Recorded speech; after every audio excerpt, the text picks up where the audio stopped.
E a proposta que nos fizeram em termos de tema, ou melhor, de assunto, dentro dessa ideia central de o espiritismo e os problemas humanos, então pediram-nos que conversássemos um pouco acerca da visão espírita do aborto.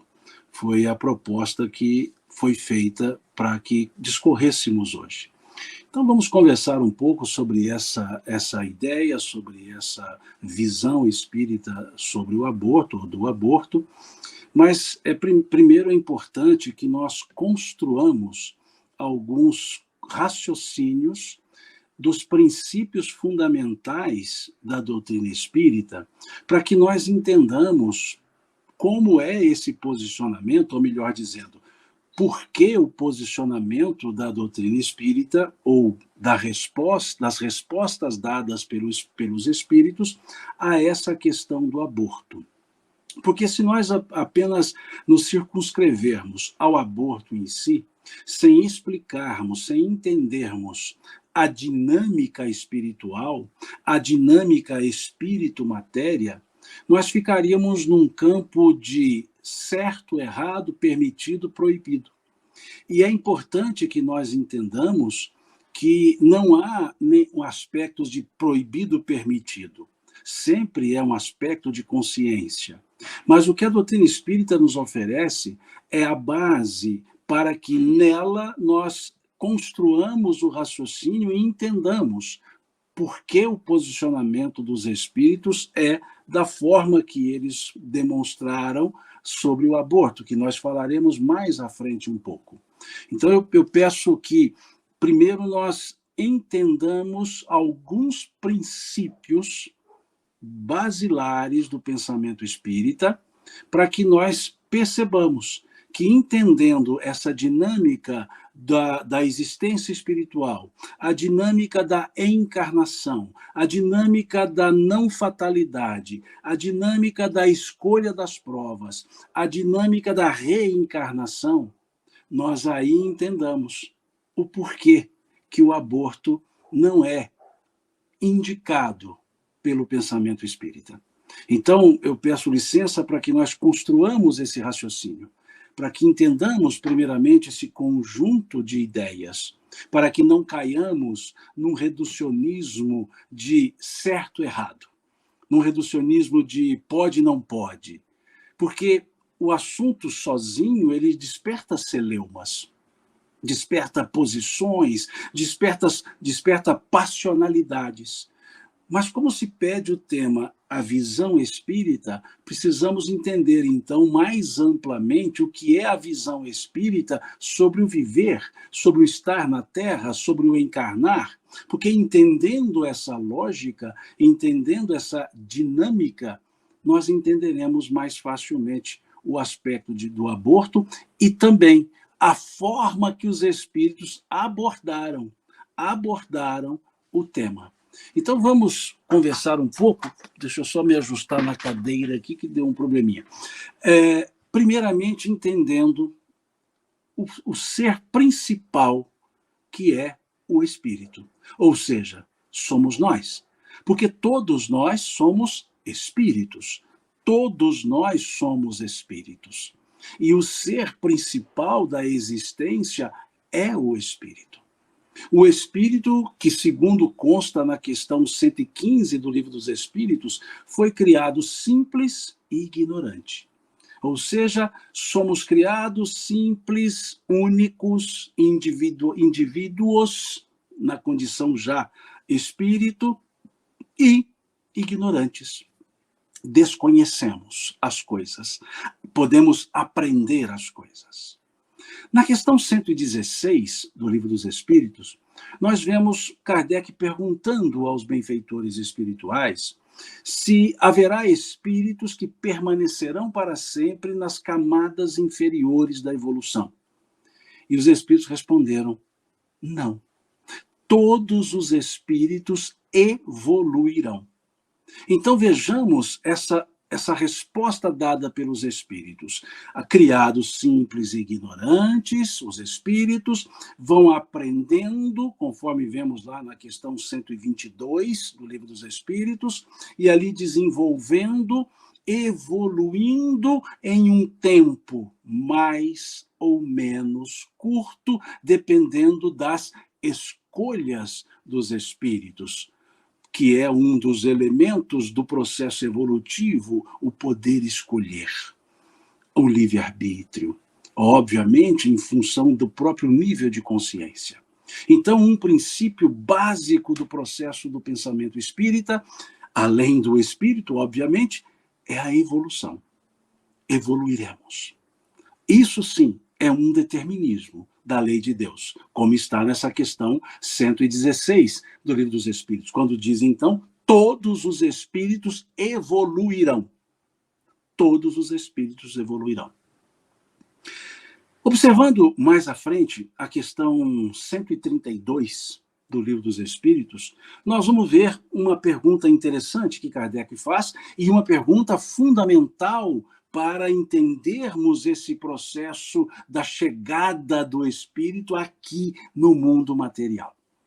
Kardec pergunta aos espíritos nessa questão 132: qual a finalidade da encarnação dos espíritos?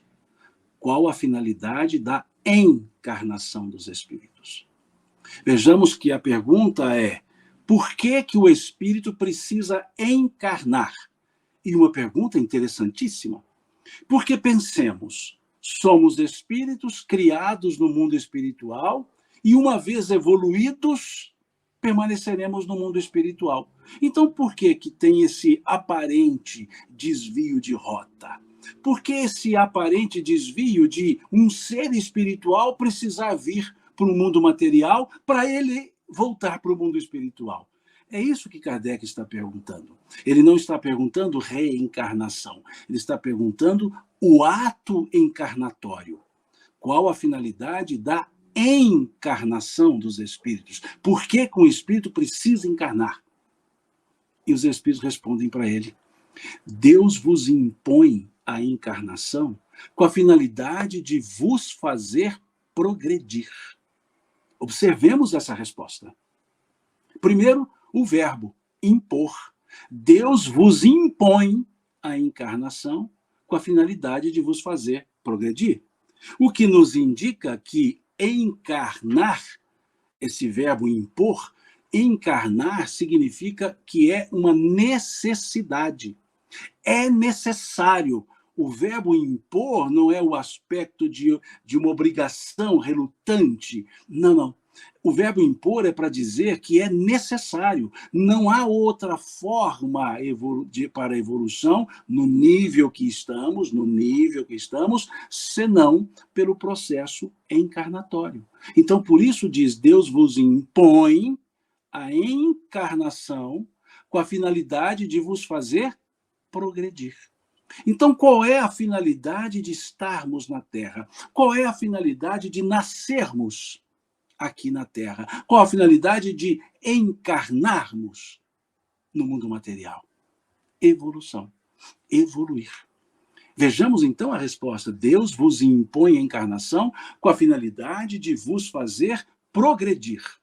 Para uns é uma prova, dizem os espíritos, para outros uma missão, mas todos estão em condições de cumprir com a sua parte na obra da criação. Essa é a resposta dada pelos espíritos, mostrando-nos que aqui na Terra evoluímos porque também trabalhamos como contribuintes para a obra da criação. Ou seja, somos quase que, na linguagem de André Luiz, lá no livro Evolução em Dois Mundos, co-criadores em plano menor. Então, nós já percebemos que encarnar não é para sofrer. Encarnar é para progredir. E aí podemos, então, perguntar, quer dizer que no mundo espiritual o espírito não evolui? E aí está uma outra questão. É a questão 230 do Livro dos Espíritos. O espírito no estado errante, ou seja, na erraticidade, no mundo espiritual, evolui? Então veja a pergunta 230. Se no mundo espiritual o espírito evolui? E os espíritos respondem, sempre segundo a sua vontade, sempre segundo a sua vontade. Mas aí eles dizem, mas só o contato com a matéria permite ao espírito exercitar o conhecimento adquirido. Então vejam como eles respondem, evolui em conhecimento segundo a sua vontade, mas coloca uma conjunção adversativa, dizendo, mas somente o contato com a matéria lhes permite exercitar o conhecimento adquirido. Ou seja, o mundo espiritual, nós adquirimos o conhecimento teórico e o estar na Terra é o laboratório das nossas experiências evolutivas. É isso que está na questão 230. Resposta rasa evolui no mundo espiritual em conhecimento. Mas a aplicabilidade, o exercício desse conhecimento, só com a vida material, só encarnando. O que é reforçado por uma fala do Espírito São Luís, no capítulo 4 do Evangelho segundo o Espiritismo. Quando lá ele diz que é por meio de uma ação material que o espírito evolui, que o espírito se desenvolve, por meio de uma ação material.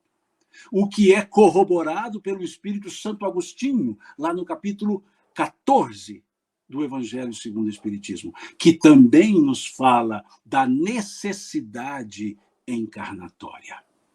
Então percebamos que estar, vir, nascer aqui na Terra é uma necessidade que temos para um processo evolutivo. E aí já podemos começar a entender uma certa lógica. Quando criamos mecanismos coibitivos que coíbem o espírito de nascer aqui, estamos também proibindo o espírito de evoluir. Então já dá para se tirar uma primeira conclusão. Quando entendemos que somos seres espirituais, que evoluímos e que precisamos encarnar para que essa evolução aconteça, conforme a questão 132, e que no mundo espiritual nós temos uma teoria, um aprendizado teórico muito profundo, mas que é preciso encarnar para exercitar esse aprendizado, questão 230, e aí percebemos então que se cria um mecanismo proibitivo dessa chegada do espírito, está tirando do espírito a oportunidade de ele evoluir, de ele exercitar-se no mundo material. Então já podemos levar uma primeira ideia conclusiva. Percebamos que não é uma questão de é proibido. Vejam que interessante. A doutrina espírita não trabalha com essa lógica, é proibido, é permitido. Não. O raciocínio, os ensinamentos que os espíritos dão e constroem a lógica da relação espírito-matéria já nos leva a perceber que não precisa de proibição, porque é uma natural necessidade estar na Terra, e se é necessário que eu venha para a Terra para desenvolver-me, qualquer mecanismo que coíba essa possibilidade de eu vir para a Terra é contrário à lei natural. É simples isso. Perceberam que não é uma questão dogmática? Não é assim, pode, não pode? Não é dogmático. É pura e simplesmente a consequência natural do processo evolutivo. Vir à Terra. E pergunto, qual o único mecanismo que nós temos para vir à Terra? Qual o único meio que nós temos para nascer? Senão a concepção, o desenvolvimento fetal e o nascimento. Então, se esse é o único meio, qualquer situação que coíba esse único meio está coibindo a possibilidade do espírito desenvolver-se no seu processo evolutivo. Muito simples. Não demanda debates, não demanda debates acalorados. É puro e simples um fundamento. Então, quando se tem uma base epistemológica, quando se tem um fundamento, é fácil entender o efeito, é fácil entender o que dele deriva. Mas não paremos aí. Vamos continuar desenvolvendo o raciocínio. o aspecto evolutivo não se faz de uma vez só. Ninguém encarna uma vez e já evolui. Não. É um processo paulatino. Tanto é que na questão 166 do Livro dos Espíritos, Kardec pergunta aos espíritos: o espírito que não progrediu em uma existência corpórea, como poderá fazer para continuar o seu progresso? Em outras palavras, os espíritos responderam: suportando a prova de uma nova existência. Veja que interessante. Então, aquele espírito que em uma existência não conseguiu evoluir, e lógico não vai conseguir numa existência só, ele terá uma nova prova de existência, numa nova existência, ou seja, suportar a prova de uma nova existência. Na questão 167, Kardec pergunta aos espíritos qual a finalidade da reencarnação. E eles respondem: expiação, aprimoramento progressivo da humanidade. Aprimoramento progressivo. Façamos a ligação dessa questão 167 com a questão 132 que dissemos há pouco. A questão 132 diz que a finalidade da encarnação é evoluir. E a questão 167 nos fala que essa evolução é gradativa, quando diz aprimoramento progressivo. O que mostra que em cada encarnação, eu posso evoluir um pouco. Então, a importância do processo encarnatório, reencarnatório, a importância desse passo a passo. E é interessante, porque na questão 171 do Livro dos Espíritos, Kardec pergunta aos espíritos onde se fundamenta essa verdade, esse dogma da reencarnação. E os espíritos respondem: na justiça de Deus e na revelação, pois um bom pai sempre deixa abertas as portas para o arrependimento dos seus filhos. Mostrando-nos, então, que esse processo, lá na questão 167, falando expiação, é uma oportunidade de sanar, arrependendo, sanando, reparando todos os nossos atos.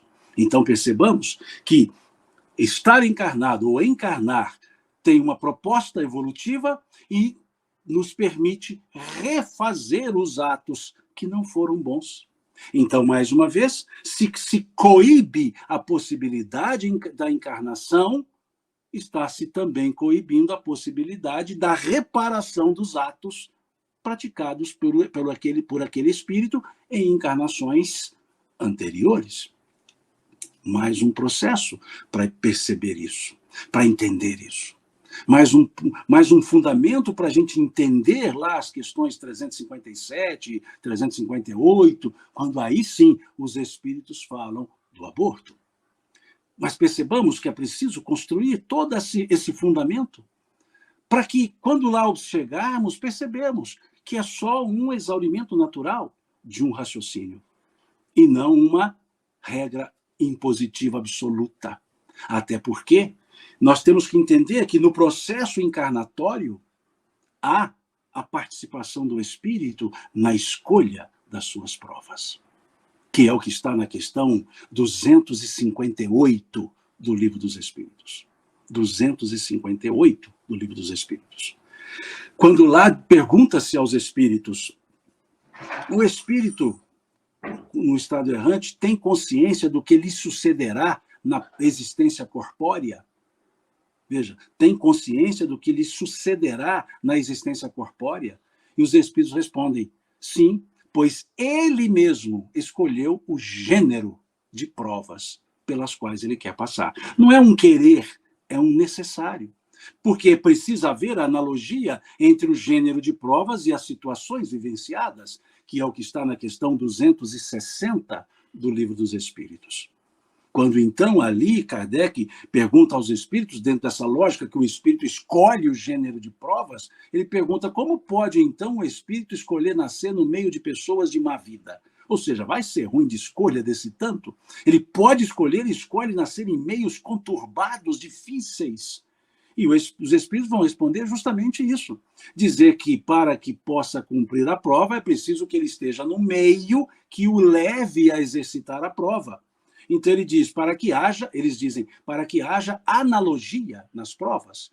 E acrescentam um exemplo, aquele que é dado ao instinto do roubo, para domá-lo, necessário se faz conviver com ladrões. Então percebamos que o que acontece conosco aqui, há uma escolha de provas para o espírito encarnante, que pode ter a sua encarnação coibida, e para aquele que vai agir. Porque aquele que vai agir tem o livre-arbítrio. Tem o livre-arbítrio. E aí não temos uma fatalidade, que é um ponto importante. Então estava marcado que essa pessoa tinha que sofrer isso. Tinha não é bem a expressão. Por quê? Porque tem a possibilidade das escolhas dentro da própria encarnação, que é o que está na questão 851 do Livro dos Espíritos, dizendo que fatalidade existe na medida em que o espírito escolhe as provas e por ela passa, ou por elas passa. Então, na verdade, é um passar por provas escolhidas pelo próprio espírito. E muitas vezes a prova está numa decisão daquele que já está aqui na Terra, decidindo de sigo ou não sigo, faço ou não faço, porque nos é dado a liberdade de escolha. Podemos refazer escolhas aqui encarnados, questão 259 do Livro dos Espíritos. À medida que eu vou me lembrando aqui das questões, eu vou citando para que vocês possam anotar e perceber que lá nas questões estão falando muito mais profundamente do que eu estou falando aqui. O fato, eu gosto de citar, quando eu me lembro, obviamente, das fontes das questões, é para perceber que o raciocínio é calçado nas orientações dos espíritos.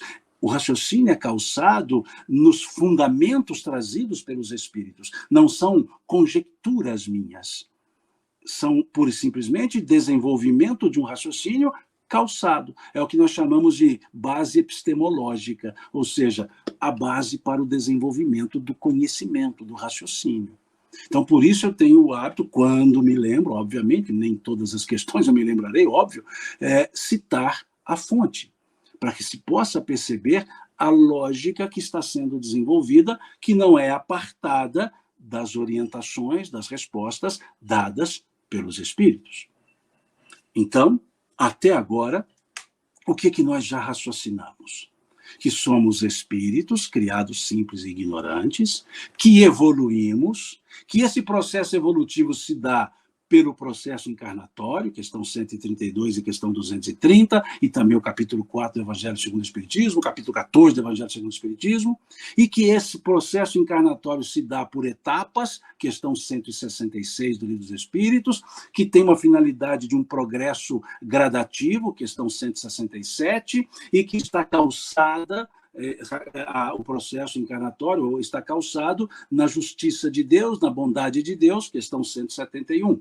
E que nós, no processo encarnatório, escolhemos o gênero, não os detalhes, gênero de provas, questão 258.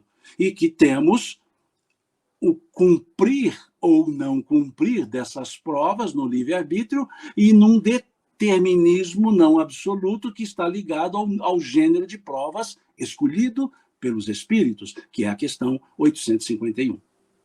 Eu acho que todo esse raciocínio primeiro já está mostrando por que então, no pensamento espírita, o aborto não é recomendado. Vamos seguir o raciocínio. O processo encarnatório tem um momento em que o espírito se une ao corpo. Tem toda a fase preparatória e tem um momento que o espírito se une ao corpo. E o momento que o espírito se une ao corpo está lá na questão 344 do Livro dos Espíritos. Nessa questão 344, Kardec pergunta em que momento o espírito se liga ao corpo, se une ao corpo. E os espíritos dão uma resposta muito completa. Eles dizem que a união começa na concepção.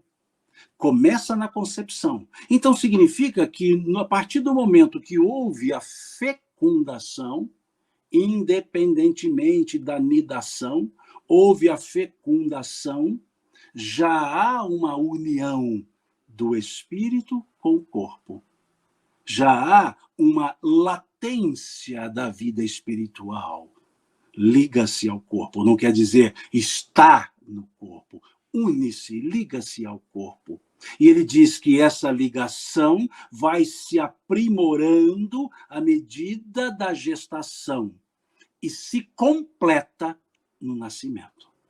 Se completa.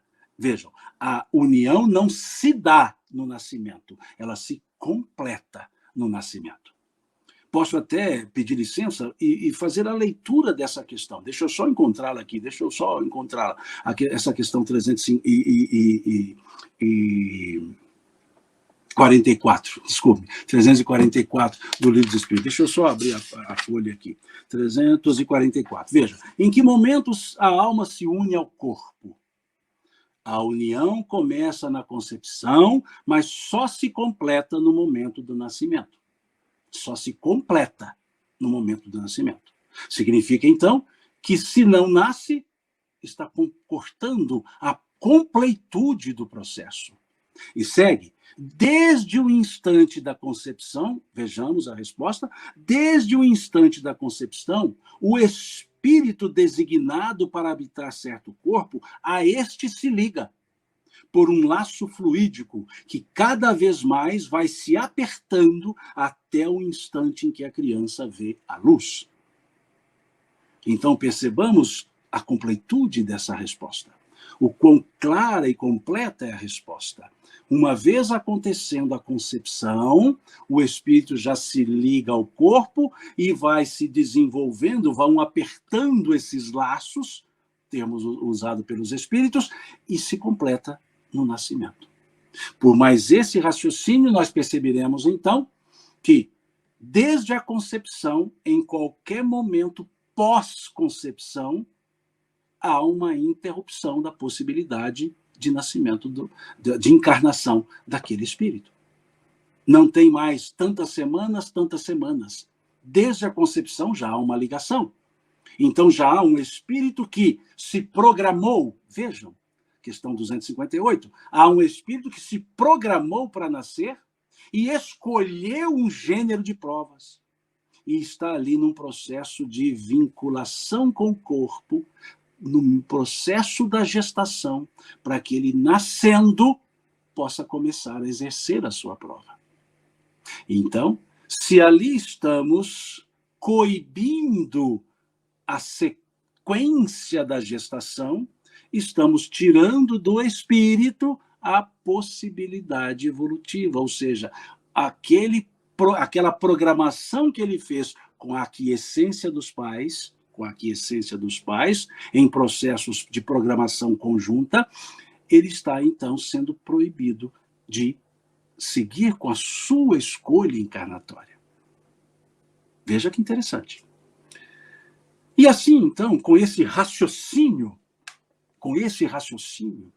fundamentando tudo isso, nós podemos entender, então, a questão 357 do Livro dos Espíritos, que eu acho que é importante para a gente entender a lógica. Quando lá Kardec pergunta, nessa questão 357, quais são para o espírito as consequências do aborto? Olha que interessante.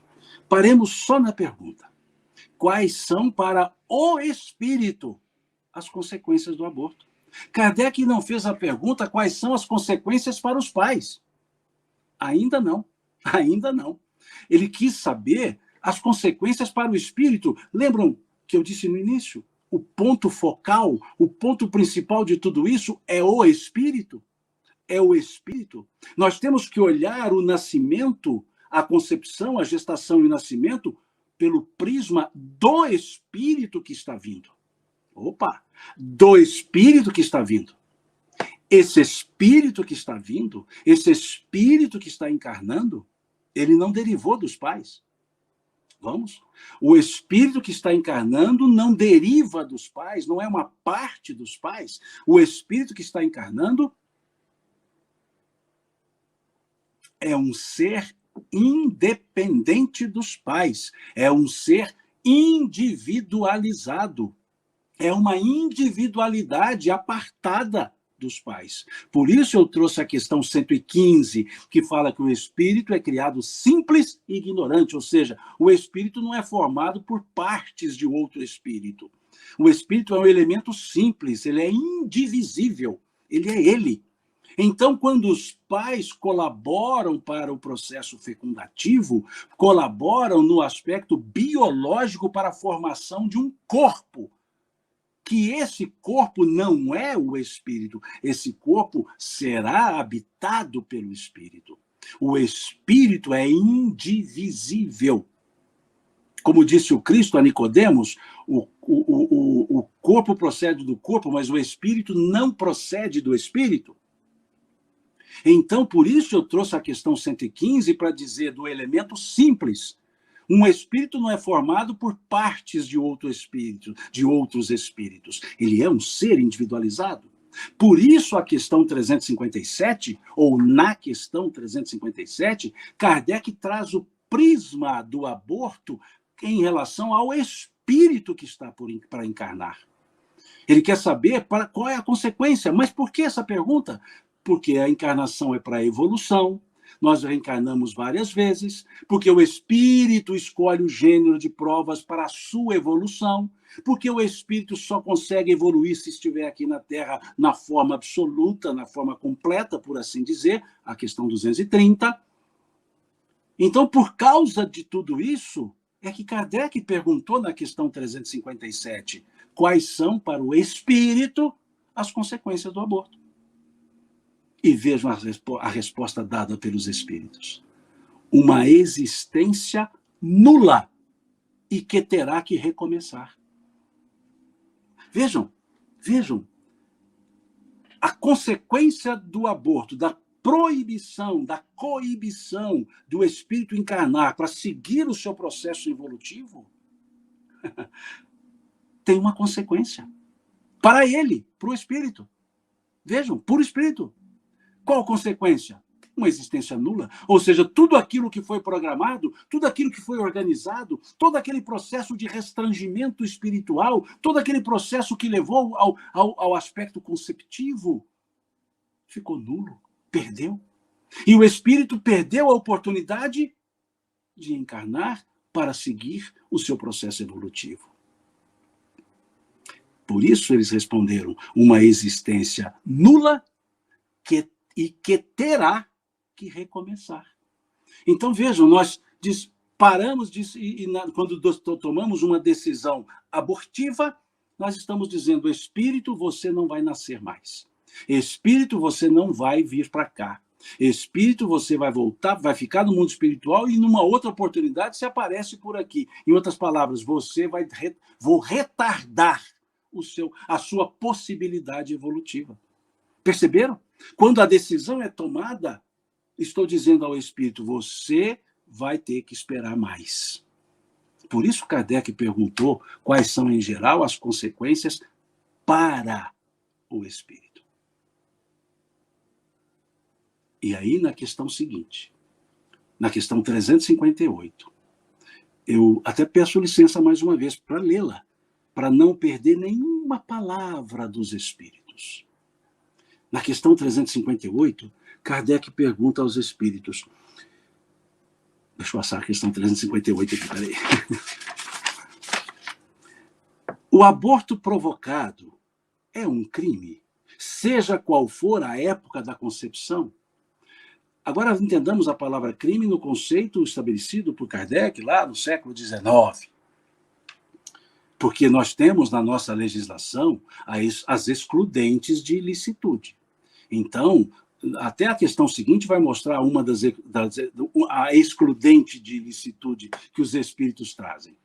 No nosso corpo jurídico, na nossa estrutura jurídica, nós temos o crime, nós temos a excludente da licitude e nós temos a excludente da culpabilidade. Então, existe muitas vezes, o ato em si ele seria criminalizado se não houvesse a excludente de ilicitude, ou seja, o ato ilícito deixou de sê-lo por uma excludente, ou excludente de culpabilidade que continuou ilícito, mas não haverá culpabilidade. Então, existem essas duas excludentes na nossa estrutura jurídica. Então, não vamos tomar ao pé da letra a ideia de tudo é crime. Não. No próprio, aqui na questão 359, vai mostrar uma situação que há uma excludente de ilicitude, no próprio Livro dos Espíritos. Mas vamos apenas ficar, por hora, na questão 358. Quando, então, Kardec pergunta, o aborto provocado por terceiro, e sempre terceiro, porque senão seria o natural, o próprio espírito, é um crime, seja qual for a época da concepção, ou seja, se é no momento da concepção, se é durante um período menor da gestação, do período maior da gestação, é isso que ele está perguntando. E os Espíritos respondem, existe crime, toda vez que transgredis a lei de Deus. Então, aqui a palavra crime não está no rol do Código Penal. Não, está no rol da ideia de transgressão à lei de Deus. Então, não misturemos com o rol do direito penal. Tá? Não vamos colocar a palavra crime aqui, ela não entra, não é no sentido do rol do direito penal. Aqui os Espíritos mostram que existe crime toda vez que transgredis a lei de Deus. E a lei de Deus está escrita na consciência, questão 621 do Livro dos Espíritos. Então, tudo que afeta a nossa consciência é um delito. Mas sigamos. Uma mãe ou qualquer outra pessoa, olha que interessante, uma mãe ou qualquer outra pessoa cometerá um crime sempre que tirar a vida de uma criança antes do nascimento. Pois, aí o interessante é que os Espíritos explicam por quê. Não é só assim dogmático, não pode. A doutrina espírita não tem o dogmatismo. Tudo que é indicado ou não indicado, existe um porquê. E aqui eles explicam, pois está impedindo uma alma de suportar as provas de que serviria de instrumento o corpo que estava se formando. Então, vejam só o porquê, então. Porque a fecundação para o nascimento, para a gestação e o nascimento, é o único meio que o espírito tem de vir para a Terra. Não há outra forma de um espírito encarnar. E se a encarnação é para a evolução, quando eu fecho as portas para a encarnação, eu estou coibindo, estou tirando do espírito a oportunidade de ele evoluir e que o corpo que estava se formando serviria de instrumento para ele. Olha aqui, como a resposta ela tem o porquê. Eu gostaria de reforçar isso, reforçar bem esse aspecto. Não é uma questão de pode, não pode, dogmaticamente apresentada. É uma questão de, olha, se você assim fizer, você está coibindo, você está limitando, você está proibindo, você está tirando a oportunidade de um espírito que não é seu, vir para a Terra, porque ele precisaria daquele corpo físico para estar aqui. Vejam que resposta serena, que pode não ter concordância de pessoas que não pensam como os espíritos indicaram. E tem tudo certo. Discordam, perfeito. Existe o livre-arbítrio. A pessoa toma a sua deliberação. Não quer dizer que eu, tendo liberdade de agir, eu haja corretamente, eu haja dentro de certos princípios da lei natural. Mas a liberdade de fazer nós temos. Como nos falou o apóstolo Paulo aos Coríntios, tudo me é lícito, porém nem tudo me convém. Tudo me é lícito, porém nem tudo me edifica, disse ele. Então é preciso perceber que a doutrina espírita não impõe. Ela diz o que é. Por que é. Agora, uma pessoa materialista não vai usar esse fundamento. Porque esse fundamento é um fundamento para uma pessoa que não é materialista. Uma pessoa que não acredita na continuidade da vida e não acredita no processo encarnatório, esse raciocínio não serve para ela. Então, não é para ficar debatendo para convencê-la. Primeiro, ela tem que se convencer da realidade espiritual. E se ela se convencer da realidade espiritual, ela pode entender o porquê que a doutrina espírita diz que não é recomendado. E o que a gente vê muitas vezes são esses debates. Se nós partimos de matrizes epistemológicas, ou seja, de bases de conhecimentos diferentes, não teremos concordância.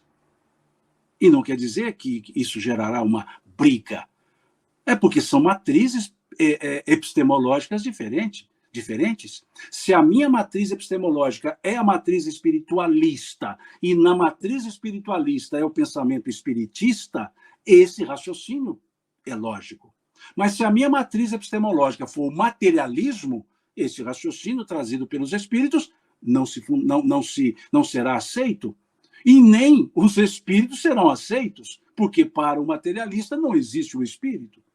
Perceberam, então, por que eu construí, ou melhor, os espíritos trouxeram toda uma lógica, todo um fundamento para a gente entender essas duas questõezinhas só?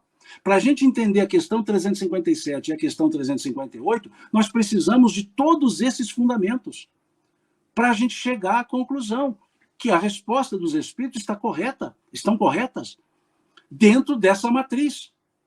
Perceberam? Então, eu tomo um certo cuidado quando abordo esses assuntos, principalmente quando envolve o meio não espírita, que aqui podemos ter espíritas e não espíritas acompanhando essa transmissão, esse evento online. A gente tem que ter esse cuidado para dizer, olha, eu estou me fundamentando nessa matriz. E uma matriz que eu tenho como correta para mim. Agora, se alguém que está assistindo é materialista, vai dizer, não, nada disso para mim fundamenta-se, porque eu não acredito no espírito. Agora, se a pessoa não acredita no espírito, como que acreditará, então, na reencarnação e etc? Não vai. Então, não tem matriz, não tem espaço para uma conversa. Nesse sentido de trocar ideias para mudança de pensamentos. Qualquer troca de ideias será uma discussão estéril. Agora, para a matriz espiritista, ou seja, pelo pensamento espírita, que é o que foi colocado no tema, a visão espírita do aborto, é preciso primeiro fundamentar, como fizemos, e depois trabalhar as duas questões que Kardec trata do aborto. Mais diretamente, a 357, falando das consequências do aborto para o espírito. A 358, falando que há um aspecto delituoso quando um terceiro, ou seja, uma pessoa, coíbe a possibilidade de um espírito chegar à Terra. Então, eu volto à resposta dos espíritos. Há crime toda vez que transgredis a lei de Deus, uma mãe ou qualquer outra pessoa cometerá crime sempre que tirar a vida de uma criança antes do nascimento, pois está impedindo uma alma de suportar as provas que serviria de instrumento o corpo que estava se formando.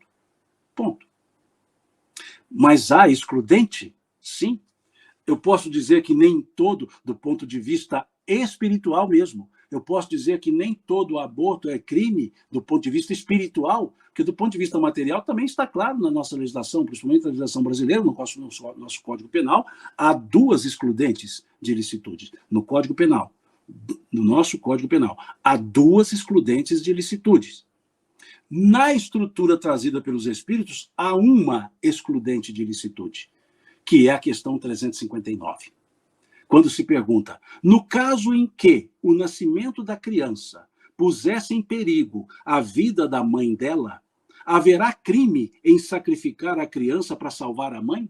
E os espíritos respondem, é preferível sacrificar o ser que ainda não existe a sacrificar o que já existe. Ou seja, se põe em risco a permanência, a encarnação da mãe, aqui a palavra vida no sentido encarnatório, então sim, o aborto é permitido. Perceberam que os espíritos trouxeram uma excludente para essa questão? Trouxeram uma excludente. E a única excludente que os espíritos trouxeram foi em caso de colocar em risco a encarnação, a vida da mãe. E aí eles explicam por quê. Porque, olha, a mãe já está aqui encarnada, o outro ser está no processo, então é melhor permanecer quem já está, que poderá ter a oportunidade de trazer de volta aquele espírito. Por quê? Porque há um risco. Então, veja, é uma prova para o espírito, sim, não prosseguir no processo por uma causa justa. E há uma prova para a mãe, para o pai, para a família também, que é a frustração do processo. Nada disso é punitivo, nada disso é Deus punindo. É pura e simplesmente um conjunto de provas que, num outro processo, num outro momento, pode esse mesmo espírito encarnar pelos mesmos caminhos. Então, vejam que nessas 3 questões, os espíritos nos explicam por que não é recomendável o aborto, salvo no aspecto da excludente, que é efetivamente preservar a vida material do ser que já está, ou seja, da mãe. Percebamos que não há nenhum porquê de criar celeumas, porque o pensamento espírita ele é sempre lógico, ele é sempre fundamentado. Perceberam que não é assim, é proibido? Não. Se a gente desenvolve o raciocínio, nós naturalmente chegamos à conclusão que o ideal é deixar que o espírito nasça. É deixar que aquele espírito desenvolva, mas primeiro tem algo difícil para ser resolvido. Tem algo difícil para ser resolvido. Separar os pais do filho, ou seja, separar a ideia, ou ter a ideia, que o espírito encarnante não é derivado do pai e nem da mãe. O pai e a mãe, os progenitores, vamos chamar assim, os progenitores, eles contribuem para a formação do corpo, mas o ser que está encarnando nada tem a ver com os progenitores em termos da sua própria criação. Eles são seres já criados, já são espíritos apartados, já são espíritos totalmente individualizados que não foram, o espírito encarnante não foi construído pelo pai e pela mãe. Então, essa é a ideia que precisa ser trabalhada e entendida para que se possa lidar com a ideia de eu não vou coibir a possibilidade desse espírito seguir o seu processo evolutivo. Há causas traumáticas, muitas vezes, que levam a uma fecundação? Sim. Há causas traumáticas que muitas vezes levam a um processo de fecundação. Mas, se ainda pensarmos o aspecto que aquele espírito não advém da causa traumática, que não é simples analisar isso, ou seja, não é simples, principalmente para a mãe, lidar com essa situação que lhe causou uma espécie, por exemplo, o estupro, que é traumático, que é abusivo. E é natural, então, que a mãe tenha dificuldade de separar o ser que está nascendo daquela pessoa que criou, que invadiu essa privacidade, que aviltou a estrutura moral da mãe. Eu sei que isso é difícil. E dizer que é simples? Não. Dizer que é fácil? Não. Mas é preciso raciocinar, buscar o entendimento que aquele espírito que está para nascer não veio daquela pessoa. Ele veio por si mesmo para um aspecto de prova. Ponto. Agora, é preciso que respeitemos a mãe, principalmente, porque é uma decisão delicada. Ela tem o livre-arbítrio, mas podemos dar os fundamentos, todos esses que dissemos. Mas se a pessoa não comunga desse pensamento, se a pessoa tem um pensamento diferente, uma base materialista ou mesmo espiritualista, mas que não comunga com esse raciocínio, nós aviltaremos a consciência dessa pessoa também. Então é preciso muita parcimônia, muito cuidado, principalmente quando o processo fecundativo ou fecundatório adveio de uma agressão à estrutura física ou moral, ou física e moral da mãe. Então é preciso que respeitemos isso. A doutrina espírita não aponta o dedo dizendo você é um criminoso, uma criminosa. Ela dá os fundamentos, ela explica os porquês, mas a decisão é de foro íntimo com as consequências da própria decisão. Então, cuidado quando formos trabalhar essas questões, principalmente quando o ato fecundativo adveio de um processo invasivo da personalidade, da individualidade da mãe. Principalmente os que não passam por isso não sabem avaliar o que é o elemento psicológico que vai ser trabalhado, que precisa ser entendido, vivenciado pela mãe, que não é simples. E principalmente nós, homens, que nem entendemos o que é um processo de gestação. Mal nem entendemos o que é ter um ser sendo, um corpo sendo desenvolvido dentro de um corpo. Então, muito cuidado, muita parcimônia para não ficarmos apontando dedos. Mas indicar os porquês de não se fazer o aborto, sim, mas indicar por causa disso. Mas nunca você vai sofrer por isso, não apontemos o dedo. Podemos até dizer as consequências não serão boas, nem para o espírito, e um ato deliberado por alguém que vai também ter uma responsabilidade por não permitir a chegada do espírito. Mas essa mãe, ela precisa, nesses casos abusivos, nesses casos, por exemplo, do estupro, volto a dizer que além do crime, é aviltante, agride a moral, a personalidade da mãe, é preciso perceber que há ali um elemento psicológico, emocional, que a mãe, muitas vezes, não consegue lidar. Então, a gente precisa tomar um pouco de cautela para não sermos os indicadores, os apontadores de erros alheios. Muito cuidado nisso. É preciso, acima de tudo, compreender os motivos da outra pessoa e perceber que, muitas vezes, pela matriz epistemológica, ou seja, pela a forma que a pessoa entende a vida, ela não vai chegar a uma conclusão que nós gostaríamos que chegasse. É esse o ponto. Como disse o apóstolo Paulo na sua carta aos Coríntios, cada um dará contas de si mesmo a Deus. Não queiramos nós sermos verdugos de Deus, já que ele não é um verdugo, é um pai que oportuniza. Pai, numa linguagem simbólica, é um ser que oportuniza várias vezes condições para que nós refaçamos os nossos, por assim chamar, erros ou ações não muito bem pensadas. Em resumo, é essa a ideia que nós podemos trazer como visão espírita do aborto. A visão pura e simples e também a visão da não condenação, do não apontamento de dedos. Porque a doutrina espírita nunca traz, melhor dizendo, algo que leve uma pessoa a se ver no direito de julgar as ações alheias.